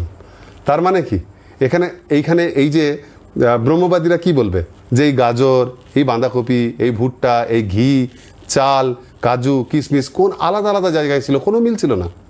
এদের সবাইকে নিয়ে একসঙ্গে বানিয়ে যেই পোলাও বানিয়ে দেওয়া হলো, ওদের নিজস্ব স্বতন্ত্র ব্যক্তিত্ব হারিয়ে গেল। কাজু বাদামটা কাজু রইল না, বাঁধাকপি সব মিলেমিশে হয়ে গেল পুষ্পান্ন। এরকম জীব ঈশ্বরের সঙ্গে মিলে যায়, এটা হচ্ছে বৈচিত্র্যের মধ্যে ঐক্য। কিন্তু ভালো করে ভেবে দেখুন, পুষ্পান্নের মধ্যে তারা হারিয়ে যায় না। যখন এই পুষ্পান্নটা আপনি খাচ্ছেন, তখন কিন্তু বুঝতে পারছেন যে পনিরটা দিয়েছে বলে এইরকম ভালো লাগছে, কাজু দেওয়ার জন্য এক ধরনের ভালো লাগছে, আবার কিশমিশ দেওয়ার জন্য একরকম ভালো লাগছে, ঘি দিয়েছে বলে আরেকটা। প্রত্যেকের একটা আলাদা আলাদা গুরুত্ব তার মধ্যে পাওয়া যাচ্ছে। এইভাবে ভক্তিতে যে একত্ব, সেটা কখনো ভক্তের ব্যক্তিত্বকে নষ্ট করে না। একত্বম অনুপশ্যত মানে এই নয় যে সব মিলেমিশে একাকার করে দেওয়া। সব মিলেমিশে গেলে পরেও প্রত্যেকের আলাদা আলাদা গুরুত্ব বজায় থাকে, এইটা হচ্ছে প্রকৃত একত্বম। যেমন পূর্ব পাঠে আমরা আলোচনা করছিলাম যে সব কিছু আমাদের জ্ঞান চক্ষু দিয়ে দর্শন করা উচিত, জড় চোখ দিয়ে নয়। সেখানে একত্ব বলতে বোঝাচ্ছিল যে জীবের দেহগত একত্বকে নয়, প্রতিটা জীবের আধ্যাত্মিক অধিকার রয়েছে উন্নতি করার। আধ্যাত্মিক উন্নতির যে প্রত্যেকটা জীবের অধিকার, সেটা হচ্ছে তাদের প্রকৃত একত্ব। এখানে এক ধাপ উপরে গিয়ে আমরা আরও আলোচনা করছি। শিল প্রভুপাদ উদাহরণ দিচ্ছেন যে একটা অন্ধকার ঘরে সব কিছু এক লাগে। একটা ঘরকে অন্ধকার করে দেওয়া হয়েছে মানে আপনার কোন ইন্দ্রিয়টা কাজ করছে না? চোখ। বাকি সব ইন্দ্রিয় কাজ করছে। এই ঘরে আপনি 2টো মানুষ বসে আছে, 3টে মানুষ, আপনি তাকে ছুঁয়ে ছুঁয়ে দেখছেন, বুঝতে পারছেন কে সাদা কে কালো, সবাইকে একই লাগছে। আপনাকে যে 3-4টে ধাতুর জিনিস দেওয়া হয়, আপনার কে কোনটা সোনা, কোনটা রূপা, কোনটা পিতল, কিছুই বোঝা যাচ্ছে না। যখনই আলো আসছে অথবা ধাতুগুলো দেখে দেখছেন, আরে এই জিনিসটাকে, এই চামচটা তো আমি ভেবেছিলাম পিতলের, চামচটা সোনার, আর এই যে হারটা ভেবেছিলাম সোনার, এটা হচ্ছে ইমিটেশনের। আলো এলে আপনি এরকম দেখতে পাবেন। সেই রকমভাবে নির্বিশেষ অনুভূতি হচ্ছে প্রাথমিক স্তরের অনুভূতি, অপূর্ণ অনুভূতি, অন্ধকারে হাতড়ে বোঝার মতো যে সবই এক। কিন্তু প্রকৃত জ্ঞান চক্ষুর জ্ঞানের আলো দিয়ে দেখা গেলে পরে তখন দেখা যায় প্রত্যেকটার আলাদা আলাদা গুরুত্ব আছে। সেই জন্য আমাদের দৃষ্টির তারতম্যই হচ্ছে আসল। আমরা কিভাবে কোন জিনিসের উপর কেমন দৃষ্টি দেবো, সেটার উপর নির্ভর করছে একত্বম অনুপশ্যত। জোর করে সব কিছুকে এক করে মিলেমিশে এক করাটা একত্বম নয়। দেখুন, ভিন্ন ভিন্ন বস্তুর ক্ষেত্রে ভিন্ন ভিন্ন দৃষ্টি দিলে তার কি ফল হয়, আমরা একটা আলোচনা থেকে জানতে পারি। এই চার্টের মাধ্যমে জানা যায়। দেখুন, সর্বপ্রথম দেখুন, কেউ যখন জড় বস্তুতে জড় দৃষ্টি দেয়, এর ফল কি হয়? জড় বন্ধন হয়। জড় বস্তুতে জড় দৃষ্টি দিয়ে দেখতে গেলে জড় বস্তুকে আমাদের বন্ধন বাড়ে। যেমন ইন্দ্রিয় ভোগের জিনিসগুলো, বাজারে একটা আম পাওয়া যাচ্ছে, বাজারে আপনি আমটা একটা জড় বস্তু, এই বস্তুটাকে যদি আপনি জড় দৃষ্টি দিয়ে দেখেন যে আমটা দারুণ খেতে, খেলে ভালো লাগতো, ফলে আপনি আমের প্রতি আসক্ত হয়ে গেলেন। একজন স্ত্রী একজন পুরুষের প্রতি আসক্ত হয়ে গেল, একজন পুরুষ স্ত্রীর প্রতি আসক্ত হচ্ছে। এইরকমভাবে জড় জগতে সবাই সবার প্রতি যে আসক্ত হচ্ছে, এগুলো সবই হচ্ছে জড় বস্তুকে জড় চোখ দিয়ে দেখা, ফলে ভোগের ইচ্ছায় দেখা। এখন পুরুষ স্ত্রীকে ভাবছে এ আমার ইন্দ্রিয় তৃপ্তির মেশিন, আর স্ত্রী পুরুষকে ভাবছে এ আমার এটিএম মেশিন। কিন্তু দৃষ্টিটা জড়, প্রত্যেকে সব কিছুকে ভোগ করতে চাইছে। ফলে এইরকম জড় বস্তুকে ভোগের দৃষ্টি দিয়ে দেখলে, জড় দৃষ্টি দিয়ে দেখলে বন্ধন বাড়ে, মানুষ আসক্ত হয়ে যায়। এবার উল্টোটা দেখুন, এবার যদি জড় বস্তুকে আপনি চিন্ময় দৃষ্টি দিয়ে দেখেন তাহলে কি হবে? তাহলে সেই বস্তুটার, সেই জড় বস্তুটার পবিত্রীকরণ হয়। জড় বস্তুতে চিন্ময় দৃষ্টি দিলে সেই জড় বস্তুটা আর জড় থাকে না। কিভাবে? এটা ইসকনে একটা বিশাল রুল, একটা নিয়ম। শ্রীল প্রভুপাদ যে 4টি নীতি বলেছেন তার মধ্যে একটা, ইউটিলিটি ইজ দ্য প্রিন্সিপাল। কীরকম? যেমন দেখুন, এই যে আপনারা ভক্তিশাস্ত্রীর ক্লাস শুনছেন ইউটিউবের মাধ্যমে, এই যে ফোন আর ফোনের এই যে নেট আর এই যে ইউটিউব বলে যে সফটওয়্যার, এটা একটা জড় সফটওয়্যার। এ কখনো ভক্তি প্রচারের জন্য এর জন্ম হয় নাই, এর জন্ম হয়েছে জড় বস্তু প্রচারের জন্য। মানুষজন সাধারণত খুব বেশিরভাগ ক্ষেত্রেই মানুষ এটাতে জড়জাগতিক বস্তু দেখে সেগুলির প্রতি আসক্ত হয়। কিন্তু আপনারা এটাতে কি দর্শন করছেন? আপনারা এইটার মাধ্যমে শ্রীল প্রভুপাদের মনোভাব বোঝার চেষ্টা করছেন, ঈশোপনিষদের বাণীগুলো বোঝার চেষ্টা করছেন। ফলে আপনারা এই ইউটিউবকে ব্যবহার করছেন কিসের মাধ্যমে? কৃষ্ণের সেবাতে ব্যবহার করছেন। আপনি এই ইউটিউবে দেখার ফলে এবার আপনি কি জড়বস্তুর প্রতি আসক্ত হচ্ছেন? মোটেই নয়, আপনি আসক্ত হচ্ছেন শ্রীল প্রভুপাদের প্রতি, উন্নত চিন্তাধারার প্রতি। ফলে এইভাবে আপনারা ইউটিউবকে পবিত্র করছেন। আমেরিকাতে ওখানে হিপিরা রাস্তায় ঘুরে বেড়াতো, উদ্দণ্ড নৃত্য করতো, চিৎকার চেঁচামেচি করতো, হই হুল্লোড় করতো, পুলিশ এসে তাদেরকে পিটিয়ে জেলে ভরে দিত কি তাড়িয়ে দিত। তাদের নাচ গান করতে দিত সবসময় ইচ্ছা মতো, হাত পা ছুড়ে, পুলিশ দিত না। প্রভুপাদ কী করলেন? তিনি রথযাত্রা অনুষ্ঠান করলেন এবং সেখানে সমস্ত হিপিদেরকে সুযোগ দিলেন নৃত্য করার। তারা দেখছে, আরে ভালো জিনিস তো, আমরা তো নিত্য কীর্তনই করতে যেতাম, এখন কিন্তু হরে কৃষ্ণ মহামন্ত্র বলে যখন কীর্তন করছি জগন্নাথের সামনে, তখন পুলিশ তো তাড়াচ্ছেই না, উল্টো পুলিশ আমাদেরকে গার্ড করে করে নিয়ে যাচ্ছে। আর ইসকনে যে জগন্নাথের রথযাত্রার যে সূচনাটা, সেটা হচ্ছে প্রভুপাদের এইরকম দৃষ্টিভঙ্গি, জড় বস্তুর প্রতি চিন্ময় দৃষ্টি। শ্রীল প্রভুপাদ ব্যালকনিতে দাঁড়িয়েছিলেন, রাস্তা যেটা ট্রাক যাচ্ছিল, খোলা ট্রাক, কখনো সময় হাই রোডে দেখবেন লম্বা লম্বা ট্রাক যায়, পিছনটা ফাঁকা থাকে, কখনো ভারী কিছু চাপে, এটা খোলা ফাঁকা ট্রাক যাচ্ছিল, পিছনটা সোজা ছিল, বডিটা খোলা। এইরকম ট্রাক আমরা সবসময় দেখি, দেখে কিচ্ছু মনে হয় না। শ্রীল প্রভুপাদ এই জড় বস্তুটাকে দেখলেন তার দিব্য দৃষ্টি দিয়ে, এবং প্রভুপাদ দেখতে পেলেন ওই পিছনটা হচ্ছে জগন্নাথ একটা স্টেজ। এরকম খোলা ট্রাকে যদি সাজিয়ে আমরা রথের মতো সাজিয়ে জগন্নাথদেবকে নিয়ে যাই আর সবাই যদি নৃত্য করতে, তাহলে কেমন হয়? তো যেমন বলা তেমন কাজ। ওই রকমভাবে প্রথম রথযাত্রা হলো, আর কত লোক সেই খোলা ট্রাকে রথযাত্রা দেখতে এলো, তারা নৃত্য করলো, জগন্নাথের প্রসাদ পেল এবং তাদের হৃদয় চিরকালের জন্য পরিবর্তন হলো। ফলে জগন্নাথদেব স্বমহিমায় সেখানে রথে আর ট্রাক করতে হয়নি, তিনি রথ তৈরি করে সেখানে প্রতিষ্ঠিত হয়ে গেলেন। তো এইরকমভাবে জড় বস্তুর উপর যখন আমাদের দৃষ্টি চিন্ময় পড়ে, তখন সেই জড় বস্তুটাও চিন্ময় বস্তুতে রূপান্তরিত হয়ে যায়। এবার উল্টোটা দেখুন।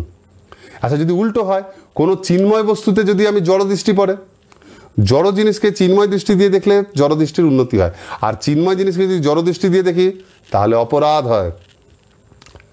অর্চৌ শিলাধির বলা আছে না, অর্চৌ বিষ্ণু শিলাধির গুরু নরমতি বৈষ্ণবে জাতি বুদ্ধি, যে ভগবানের শিলা বা শালগ্রাম শিলা, গিরিরাজ বা ভগবানের যে শ্রী বিগ্রহ, এইগুলোকে কেউ যদি পাথর বলে মনে করে, শিলা বলে মনে করে, সেগুলো ভগবান বলে যদি না ভাবে, তাহলে কি হয়ে যায়? অপরাধ হয়ে যায়। কেউ যদি বৈষ্ণবে জাতি বুদ্ধি করে, অনেক সময় অনেক ভক্তরা এরকম করে ঝগড়া করে, কেউ বলে আমার গুরুদেব উন্নত, ও বলে আমার গুরুদেব উন্নত। কেন? না, আমার গুরুদেব এই জন্য উন্নত যে আমার গুরুদেব ব্রাহ্মণ পরিবার থেকে এসছে, আমার গুরুদেব আগে থেকেই ব্রাহ্মণ ছিল। তোমার গুরুদেব ব্রাহ্মণ ছিল না, প্রভুপাদ তাকে দীক্ষা দিয়ে এরকম করেছে, আমার গুরুদেব জন্ম থেকে ব্রাহ্মণ ছিল। তাহলে সে কি দেখার চেষ্টা করছে? যে তোমার গুরুদেব তার জড় শরীরটাকে দেখাচ্ছে। অবশ্যই সে যে পরিবারে জন্মেছে সেই পরিবারের ছাপ মৃত্যু পর্যন্ত থাকবে, কিন্তু সেটা কতদিন আগের ব্যাপার, তার বহু পূর্বে, তার যখন জন্মেছিল তখন সেই পরিবারে জন্মেছিল। সে আজ কত বছর হয়ে গেল তার সেই হৃদয়কে শ্রীল প্রভুপাদ এবং কৃষ্ণের চরণে দিয়ে দিয়েছেন। ফলে দিয়ে দেওয়ার পর তার আর শরীরের কোনো জ্ঞান নাই, তিনি সম্পূর্ণরূপে চিন্ময় সত্তা হয়ে গেছেন। একটা খুব জং পরা লোহা আর একটা খুব দামি স্টেনলেস স্টিলের লোহা, দুটো লোহাকে যখন আগুনে দিয়ে দেওয়া হয়, ওই আগুনে দিয়ে দেওয়ার পর বহু বহু বছর আগুনে থাকার পর তার আর ওই গুরুত্বগুলো কিছু থাকে না। কিন্তু এখানে ভক্তরা যাদের দৃষ্টি কম, তারা গুরুদেবের সেই যে কৃষ্ণে অর্পিত হৃদয়, সেইটাকে দর্শন না করে জাতি বুদ্ধি করছে, সেইটাকে ঢাকা দিয়ে বেশি করে দেখানোর চেষ্টা করছে, তার জড় আবরণটিকে, শরীরের মধ্যে যে বহিরাগত ছাপ, সেইটাকে দেখানোর চেষ্টা করছে। ফলে তারা কি করতে, তার অ্যাকচুয়ালি তার চিন্ময় গুণটাকে, সেই ব্যক্তি গুরু হচ্ছে চিন্ময় ব্যক্তি, তার হৃদয়ে সবসময় ভগবানের বাস, তিনি তার হৃদয়ে ভগবানকে দিয়ে দিয়েছেন, অর্থাৎ তিনি চিন্ময় তার হৃদয়। কিন্তু এই চিন্ময় বস্তুটাকে তারা জড় দৃষ্টি দিয়ে দেখছে এবং জড় শরীরের আবরণটা তার মধ্যে চাপিয়ে তার চিন্ময় বৈশিষ্ট্যকে ঢাকার চেষ্টা করছে। এটা হচ্ছে অপরাধ। যেমন দেখবেন হরিদাস ঠাকুর, তার জন্ম হয়েছিল যবনকুলে, কিন্তু ভক্তরা জানে যে যেখানেই তার জন্ম হোক তিনি হচ্ছেন ভগবানের অতি শুদ্ধ ভক্ত। ভক্তরা তাকে কি বলে ডাকেন? নামাচার্য শিল হরিদাস ঠাকুর। কিন্তু যখন অভক্ত লোক তাকে দর্শন করে, তারা প্রথম কথা বলে যে কার কথা বলছেন? আচ্ছা আচ্ছা, যবন হরিদাস। তারা প্রথম উদাহরণ দেয় যবন হরিদাস। ও আচ্ছা, ও তো যবনকুলে জন্মেছে। ফলে তাদের মনে হয় তারা এই চিন্ময় ব্যক্তিকে যখন তার জড় গুণ দিয়ে দেখতে যান, তাদের অপরাধ হয়। এই জন্য আমাদের উচিত কি? কখনো চিন্ময় বস্তুকে জড় দৃষ্টি দিয়ে দেখা উচিত নয়, চিন্ময় বস্তুকে চিন্ময় দৃষ্টি দিয়েই দেখা উচিত। আর যখন চিন্ময় বস্তুকে চিন্ময় দৃষ্টি দিয়ে দেখা হয়, তখন কি পাওয়া যায়? আনন্দ লাভ হয়। যেমন শ্রী বিগ্রহ, এটা চিন্ময় বিগ্রহকে, যেমন ভগবানের শ্রী বিগ্রহকে যখন আমরা কৃষ্ণরূপে দর্শন করি, তখন সত্যিকারে সেই শ্রী বিগ্রহের সেবা করে আমরা সরাসরি কৃষ্ণ সেবারই আনন্দ পাই, কারণ তিনি সাক্ষাৎ কৃষ্ণ। যখন আমরা শাস্ত্রকে বুঝতে পারি, এটা উপলব্ধি করি যে শাস্ত্র সাক্ষাৎ কৃষ্ণ, তিনি শাস্ত্ররূপে আবির্ভূত হয়েছেন, তখন সেই শাস্ত্র পাঠ করে আমরা কৃষ্ণের সঙ্গে সরাসরি কথা বলা যে আনন্দ, সেটি লাভ করি। এইরকমভাবে চিন্ময় বস্তুকে চিন্ময়ভাবেই দেখতে হয়। সেই জন্য এই যে 4 প্রকার দর্শন আমাদের ক্ষেত্রে দেখুন 2 আর 4 হচ্ছে প্রযোজ্য, 1 আর 4 2 3 নয়। 1 নম্বরে তো অভক্ত মায়াবাদী যারা তারা করবে, জড় জিনিসকে জড় চোখ দিয়ে দেখবে নিজের ভোগের জন্য, এটা জড়বাদীরা করে। আর চিন্ময় জিনিসকে জড় দৃষ্টি দিয়ে অপরাধ করা, এটা তো ভক্তরা করতেই চাইবে না। তাহলে বাঁচিল কোথায়? 2 আর 4। অর্থাৎ জড় জিনিসকে চিন্ময় দৃষ্টি দেওয়া আর চিন্ময় বস্তুতেও চিন্ময় দৃষ্টি দেওয়া, এটাই ভক্তদের কাজ। কনিষ্ঠ স্তরে আমরা সমস্ত জড় বস্তুতে চিন্ময় দৃষ্টি দেওয়ার চেষ্টা করি। এটাই তো বলা হচ্ছে, যখন এই জড় জগতে সব কিছুতে আমি চিন্ময় দৃষ্টি দেব বা সমদৃষ্টি গড়ে তুলব, তারপর সেই দৃষ্টি দিয়ে যখন চিন্ময় দৃষ্টি দিয়ে চিন্ময় বস্তুকে দেখব, তখন চিন্ময় ভগবানকে উপলব্ধি করবে। এটা আমরা ঈশোপনিষদ শুরু থেকে বলছি। এখানেও দেখুন এই কথাটাই বলছে যে প্রথম স্তরে যখন আমরা চিন্ময় হইনি, তখন আমাদের জড় বস্তুকে চিন্ময় দৃষ্টি দিয়েই দেখতে হবে। ফলে আমরা চিন্ময় বস্তুকে চিন্ময় দৃষ্টি দিয়ে দেখার একটা আমরা ক্ষমতা লাভ করব। যেমন উদাহরণ হচ্ছে, ভগবানের সামনে যখন নবীন ভক্ত যায় আর যখন সিনিয়র ভক্ত, যখন নবীন ভক্ত যায় তাদের নিয়ম হচ্ছে ভগবানের বিগ্রহ সামনে আসা মাত্র তাদের দণ্ডবৎ শুয়ে একদম প্রণাম করা উচিত। একজন সিনিয়র ভক্ত চৈতন্য মহাপ্রভু, তিনি যখন প্রথম পুরীর মন্দিরে গেছিলেন, জগন্নাথদেবকে দেখে তিনি থাকতে পারেননি, তিনি ভাবাবেগে আপ্লুত হয়ে তিনি সামনে পড়ে গিয়ে একদম অজ্ঞান হয়ে পড়ে গেছিলেন আনন্দে ভগবানের চরণে গিয়ে। তো জ্যেষ্ঠ ভক্তরা ভগবানের সামনে গেলে তারা আর প্রেমে সোজা দাঁড়িয়ে থাকতে পারে না, গদগদ হয়ে তারা সামনে পড়ে যান। তো এইটাই হচ্ছে দণ্ডবৎ প্রণামের মূল কারণ। এখন প্রাথমিক স্তরে যখন আমাদের চিন্তাভাবনা মন আমাদের জড় রয়েছে, তখন তো সেটা চিন্ময় নয়, ফলে মন চাইছে না প্রণাম করতে। সেই জন্য আমাদেরকে শাস্ত্র নিয়ম করে বলছে যে এই জড় বস্তুকে চিন্ময় জিনিস দিয়ে দেখো, না না তোমার মনও চাইছে, তুমি শুয়ে প্রণাম করা উচিত। ফলে এই জড় বস্তুকে যখন জড় দেহটাকে আমি প্রণামের কাজে লাগাচ্ছি, তখন এরকম ভগবানের সামনে দণ্ডবাদ প্রণাম করে এতেও ফল হয়। এইরকম প্রণাম করে করে করে করে কী হচ্ছে, আমার এই জড় শরীরের মধ্যে চিন্ময় গুণ আসছে। ফলে যখন আপনি জ্যেষ্ঠ ভক্ত হচ্ছেন, তখন আপনি থেকে আপনার হৃদয়ে ভগবানের সামনে গেলে প্রেমের ভাব আসছে। এই জন্য আমাদের দর্শনটাই হচ্ছে আসল। বস্তুটা জড় না চিন্ময় সেটা আসল নয়, আসল হচ্ছে আমি তাতে কি দর্শন দিচ্ছি। দেখুন, জড় বস্তুই হোক আর চিন্ময় বস্তুই হোক, আপনার দর্শন যদি জড় হয় তাহলে দুটোই খারাপ। আপনি যদি জড় বস্তুতে জড় দর্শন করেন তাহলে আপনার জড় বন্ধন হবে, আর যদি চিন্ময় বস্তুতে জড় দর্শন করেন তাহলে আপনার অপরাধ হবে। সেই জন্য আমাদের দর্শন সর্বদাই পারমার্থিক হতে হবে, দর্শন সর্বদা চিন্ময় হতে হবে। এইটা হচ্ছে আসল কথা। একেই বলা হচ্ছে একাত্ম অনুপশ্যত। জড় চিন্ময় সব কিছুকে গুলিয়ে না ফেলে আমাদের দৃষ্টি সর্বত্রই চিন্ময় দৃষ্টি ফেলতে হবে, জড় বস্তুর উপরেও চিন্ময় বস্তুর উপর। এইটা হচ্ছে আসল কথা। তার মানে অবশ্য এটা নয় যে গায়ের জোরে সব কিছুকে চিন্ময় বলে দেবো। অনেকে আবার মনে করে আচ্ছা মানে এই সবই তো চিন্ময়, এগুলো ভগবানের সেবা করছি, ভক্তি করছি, তাহলে আমার সবই চিন্ময় হয়ে গেছে। এরকমভাবে অনেকে ভাবে যে আমরা যখনই ভক্তিযোগ শুরু করলাম, সঙ্গে সঙ্গে তো কৃষ্ণ সেবা আমি শরীরকে লাগি, তাহলে শরীর চিন্ময়। এটা সঙ্গে সঙ্গে হয় না। একটা লোহার টুকরোকে আগুনে ফেললে সে আগুনের গুণ ধারণ করে, কিন্তু সঙ্গে সঙ্গে নয়, তাকে কন্টিনিউয়াস ফেলে রাখতে হয়। আবার ফেলছি তুলছি করলে হবে না। ঠিক সেই রকম আমরা সব কিছুকে হোয়াইট ওয়াশ করে চিন্ময় বলতে পারি না। হোয়াইট মানে হচ্ছে আপনার ঘরের কোনো দেওয়ালটা নোংরা, কোনো দেওয়ালটা পরিষ্কার, কোনো দেওয়ালটা ধুয়েছেন, একটা দেওয়াল ধোয়নি। এখন কেউ জিজ্ঞেস করছে ঘরের সব দেওয়াল কেমন, সে বলছে আমার সবই পরিষ্কার। তো কই পরিষ্কার না, তো তাড়াতাড়ি দেখানোর জন্য কী হচ্ছে, সব দেওয়ালে সাদা রঙ ঘষে দিচ্ছে, তো সবই সাদা লাগবে। এরকমভাবে আমরা হৃদয়টাকে তো রাতারাতি রং করে সাদা পরিষ্কার করতে পারি না। আমাদের মধ্যে চিন্ময় ভাব গড়ে উঠতে হবে। শিল প্রভুপাদ বিদেশে যাওয়ার পূর্বে অনেক যোগগুরু তারা বিদেশে গেছিলেন এবং তারা যোগ শেখাতেন এবং সবাইকে বোঝাতেন আর সোজা জিনিস, তারা বোঝাতেন অহম ব্রহ্মাস্মি, সবাই এটা উপলব্ধি করো আমি ব্রহ্ম, এবং এইভাবে তোমরা এই জড়বন্ধন থেকে মুক্ত হও। ফলে শিষ্যরা কী হতো, তাদের কাজকর্ম সে একই থাকো, সেই সমস্ত পাপ কাজ করতো, কিন্তু সে মনে মনে একটা কল্পনা করতো যে আমি ব্রহ্ম। ফলে কেউ ভাবতো যে আমি আকাশে উড়ছি, কেউ বলতো আমি সর্বত্র ঘুরে, এইরকম তাদের চিন্তাভাবনা ছিল। শিল প্রভুপাদ গিয়ে প্রথম তাদেরকে শেখালেন যে কথাটা ঠিক, অহম ব্রহ্মাস্মি, তোমরা সত্যিই ব্রহ্ম, তোমরা দেহ নও। তাহলে তোমরা যখন দেহ নও, তাহলে দেহ দিয়ে এইরকম এরকম কাজ করছো কেন? তোমরা যখন শরীর নও, তাহলে শরীরটা দিয়ে আনন্দ পেতে এত আগ্রহী কেন? যে যেটা নেয় সেটার প্রতি নয়, সেটার প্রতি আসক্ত হয় না। তাহলে শরীরকে দিয়ে খারাপ কাজ করা বন্ধ করো, শরীরের ভোগ বিলাসে বন্ধ করো।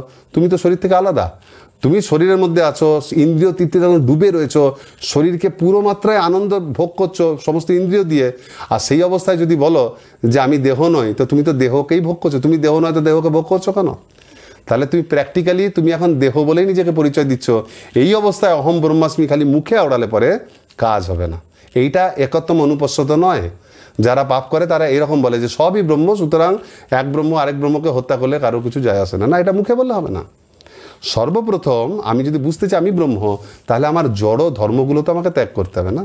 জড় শরীরের ধর্ম থেকে যে মুক্ত হয়ে গেছে, যে পরব্রহ্মের সেবায় যুক্ত হয়েছে, সে একমাত্র বলতে পারে অহম ব্রহ্মাস্মি। তাই শুধু মুখে স্লোগান দিয়ে কাজ হবে না, ব্যবহারিক স্তরে সেটা আমাকে অ্যাপ্লাই করে দেখতে হবে। সেই জন্য প্রাথমিক স্তরে এই একত্তম অনুপস্থিতির আরেকটা অংশ হচ্ছে আমাকে বুঝতেও হবে কোনটা জড় কোনটা চিন্ময়। অন্ধের মতো সব কিছুকে চিন্ময় বলে তো একটা কাজ নয়। যে জিনিসটা চিন্ময়ীকরণ হয়েছে সেটাকেই চিন্ময় বলতে পারি। উন্নত ভক্তরা জড় বস্তুর মধ্যেও চিন্ময় সেবার সুযোগ দেখতে পান। শিল প্রভুপাদ যেমন ট্রাকের মধ্যে জগন্নাথের রথ দেখছিলেন, উন্নত ভক্তরা এটা দেখতে পান। কিন্তু প্রাথমিক স্তরের ভক্তরা, তাদেরকে বিচার করতে হবে যে কোন জিনিসটা জড় বস্তু, কোন জিনিসটা চিন্ময় বস্তু, এবং কি করে জড় বস্তুকে চিন্ময় বস্তুতে পরিণত করা যায়। যেমন দুধ আর বিষ, এই দুটো জিনিসই জড় বস্তু, দুধও জড় বিষও জড়। কিন্তু আমি অন্ধের মতো এই দুটোর মধ্যে একত্ব দর্শন করে যদি গ্রহণ করে নিই, তাহলে সেটা এক ফল দেবে না। সেই জন্য আমাকে চিন্তা ভাবনা করতে হবে যে কোনটার ক্ষেত্র বিশেষে প্রয়োগ। এখন কোন দুটোর মধ্যে কোনটা ভক্তির অনুকূল। আমি দেখছি দুধ হচ্ছে ভক্তির অনুকূল, সুতরাং এটা আমি ভগবানকে অর্পণ করে গ্রহণ করতে পারি, এটা আমার ভক্তির অনুকূল। সেই জন্য প্রকৃত সমদৃষ্টি হচ্ছে সব কিছুই কৃষ্ণ সেবার যোগ্য। এই জিনিসটা জেনে আমাকে কিন্তু তাকে ক্ষেত্র বিশেষে প্রত্যেকটা বস্তুকে ব্যবহার করতে হবে। অন্তিমে বলি, শিল প্রভুপাদই হচ্ছেন স্বয়ং, তিনি যে কথাগুলো বলছেন, তিনি একজন আচার্য, সেই জন্য তার কথার উদাহরণ তিনি স্বয়ং। তিনি এই যে সমদর্শনের কথা বলছেন, এর সবচেয়ে বড় উদাহরণ তিনি স্বয়ং। তিনি দর্শন করেছেন পৃথিবীর প্রত্যেকটা জীব হচ্ছে আত্মা। শুধু আত্মারূপেই দেখেননি, তিনি প্রত্যেককে ভক্তরূপে দেখেছেন। তিনি কারোর শরীরের দিকে তাকাননি যে প্রত্যেকে, এই সমস্ত আত্মাগুলো যদি শরীরের প্রভাব থেকে মুক্ত হয় তাহলে প্রত্যেকেই কৃষ্ণ ভক্ত। প্রতিটা মানুষের মধ্যে সে যত নিম্ন জনিতে হোক না কেন, যত ম্লেচ্ছ জবন যে কোনো ধর্মের হোক না কেন, প্রত্যেকের মধ্যে কৃষ্ণ সেবা করার একটা স্বতঃস্ফূর্ত ভাব সবার মধ্যে রয়েছে। এটা শিল প্রভুপাদ দেখেছিলেন। সেই জন্য তিনি সকলের মধ্যে সমতা দর্শন করেছেন। শিল প্রভুপাদের বহু গুরু ভ্রাতা এবং তারা খুব জ্যেষ্ঠ এবং উন্নত ভক্ত ছিলেন। এবং সেই সমস্ত প্রণম্য ব্যক্তিরাও যখন শিল ভক্তি সিদ্ধান্ত সরস্বতী ঠাকুরের আজ্ঞাতে লন্ডনে প্রচার করতে গেছিলেন, সেই সন্ন্যাসীরা তারা অনেক সম্মান পেয়েছিলেন। তাদের লন্ডনের লোকেরা তাদের সঙ্গে আলোচনা করেছেন, অনেক বড় বড় সভাতে তাদের আলোচনা হয়েছিল সব কিছু। কিন্তু মানুষকে যখন তারা কৃষ্ণভবনীতে গ্রহণ করাতে গেছেন, তাদের হৃদয় পরিবর্তন হচ্ছিল না।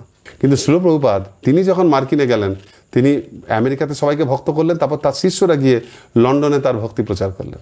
সাধারণ মানুষ যখন আমেরিকাতে যায়, তারা জড় দৃষ্টিতে যায়, তারা ভাবে এটা একটা ভোগের জায়গা, তারা সব কিছুই ভালো দেখতে পায়, এখানে এত এত জিনিস আছে, এই জিনিসে সব কিছুকে জড় দৃষ্টি দিয়ে দেখে এবং সেই সমস্ত ভোগের বস্তুগুলোকে তারা লোভ দেয় যে এগুলো কী করে আমরা ভোগ করব। শিল প্রভুপাদ তাদের চাকচিক্য দেখে সেইটার দিকে তিনি প্রাচুর্য দেখেনি। তিনি সবসময় দেখেছেন এদের পারমার্থিক দিক দিয়ে এরা কত নিম্ন স্তরে রয়েছে, এদের কারোর বুদ্ধি নেই, এরা সবাই রাজসিক তামসিক গুণে আবদ্ধ হয়ে আছে, আর জড়জাগতিক উন্নতিকে এরা করে এরা নিজেদেরকে শ্রেষ্ঠ মনে করছে। ফলে শিল প্রভুপাদ তাদের মধ্যে অভাব দেখলেন। সাধারণ মানুষ জড় দৃষ্টি দিয়ে তাদের প্রাচুর্য দেখতেন, শিল প্রভুপাদ চিন্ময় দৃষ্টি তাদের মধ্যে অভাব দেখলেন।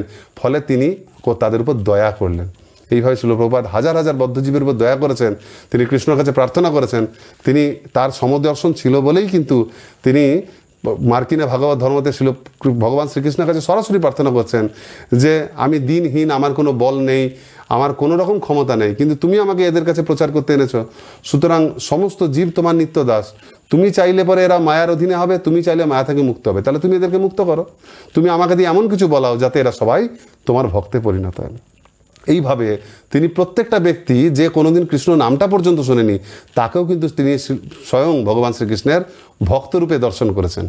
এইরকম একত্বম অনুপশ্যত, তার মানে এই না যে তিনি তাদের সংস্কৃতিটাকে গ্রহণ করেছেন, তিনি প্রত্যেককে ভক্তরূপে দেখে তাদের দেহ থেকে মুক্ত করে তাদেরকে কৃষ্ণ সেবায় যুক্ত করেছেন। আর এইরকম শুধু আমেরিকাতেই নয়, সারা পৃথিবীতে হাজার হাজার বদ্ধজীবকে শ্রীল প্রভুপাদ নিজে যে দৃষ্টিতে দেখতেন, সেই তার একত্বম অনুপশ্যত, সেই দৃষ্টি তিনি তার শিষ্যদেরকে প্রদান করেছেন। ফলে তিনি খালি মুখে বলেননি, তিনি প্র্যাকটিক্যালি করে দেখিয়েছেন। সেই শ্রীল প্রভুপাদের সেই দৃষ্টি, সেই মনোভাব যদি আমরা পাই, তাহলে আমরাও জড়জগতের সমস্ত বস্তুকে প্রথমে চিন্ময় দর্শন দিয়ে দেখব, তারপর সেই দৃষ্টি যখন চিন্ময় বস্তু বা ভগবানকে দেখতে যাব, তখন আমরা তাকে উপলব্ধি করব। জড় ইন্দ্রিয় দিয়ে সরাসরি ঈশ্বরকে আমরা উপলব্ধি করতে পারবো না। সুতরাং এই ষষ্ঠ এবং সপ্তম শ্লোকে আমাদের এটাই আলোচ্য বিষয় ছিল, যে একত্বম অনুপশ্যতা। এর পরের দিন আমরা পরবর্তী অংশ অর্থাৎ অষ্টম শ্লোক নিয়ে আলোচনা করব। হরে কৃষ্ণ।